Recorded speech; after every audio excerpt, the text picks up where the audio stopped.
తమిళనాడులో పర్యటిస్తున్నారు AP CM Chandrababu. ఇవాళ రేపు ఎన్నికల ప్రచారం నిర్వహిస్తారాయన. ఎన్డీఏ అభ్యర్థులకు మద్దతుగా ప్రచారం నిర్వహించబోతున్నారు.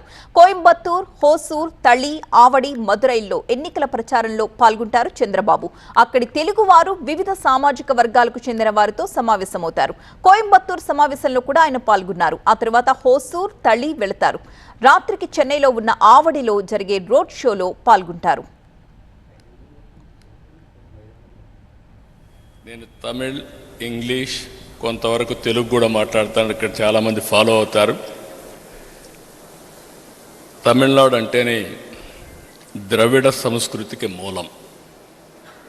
పల్లవ, చోర, చోళ, పాండ్య వంటి రాజవంశాలన్నీ పాలించిన గొప్ప చరిత్ర ఈ నేలది.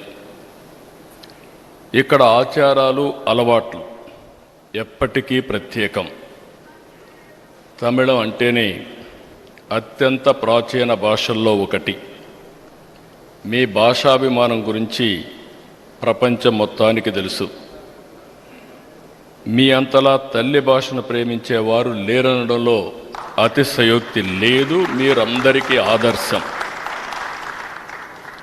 బ్రిటిష్ పాలనలోనే తమిళనాడు ఒక ప్రత్యేక స్థానం ఉంది.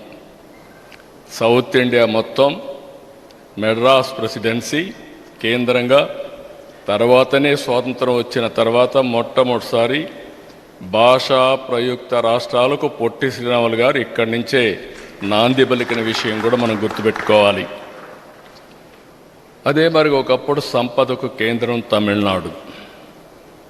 స్వాతంత్రం వచ్చిన తర్వాత భారతదేశ అభివృద్ధిలో తమిళనాడు ఎంతో గొప్ప పాత్ర పోషించింది. ఎన్నో పరిశ్రమలు, వాణిజ్యానికి తమిళ గడ్డ పేరుగాంచింది. కోయంబత్తూర్ ఈరోజు మాట్లాడడం కాదు, ఒకప్పుడు దక్షిణ భారతదేశంలో ఇండస్ట్రీకి కేంద్రంగా ఎప్పుడో బ్రహ్మాండంగా రాణించిన ప్రదేశం ఈ కోయంబత్తూర్ అని చెప్పి కూడా నేను మీకు తెలియజేస్తున్నాను.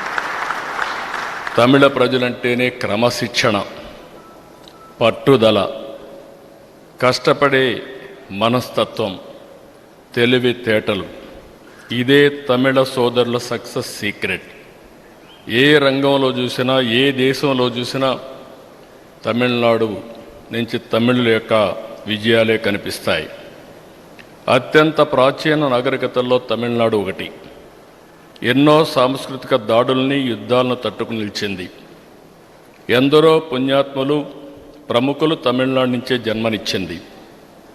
కన్నగి, తిరువళ్ళవార్, కంబన్, సుబ్రహ్మణ్య భారతి, సివి రామన్, సర్వేపల్లి రాధాకృష్ణన్, శ్రీనివాస రామానుజన్, అబ్దుల్ కలాం, స్వామినాథన్ లాంటి మహానుభావులు ఇక్కడి నుంచే వచ్చారు.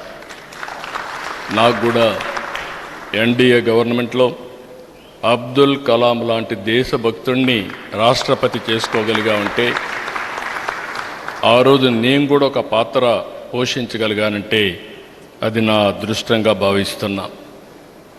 ఇక్కడ ఉన్నన్ని ప్రాచీన ఆలయాలు ఎక్కడా లేవు. సాంస్కృతిక ప్రదేశాలున్నాయి. పర్యాటక కేంద్రాలు మరెక్కడా ఇంత లేవు. తంజావూరు, తిరుచిరాపల్లి, చిదంబరం, మదురై, కంచి, రామేశ్వరం, ఎటు చూసినా దివ్యక్షేత్రాలే దర్శనమిస్తాయి. అరుణాచల శివుణ్ణి చూసేందుకు ఆంధ్రప్రదేశ్ మొత్తం వస్తూ ఉంటారు ఇక్కడికి.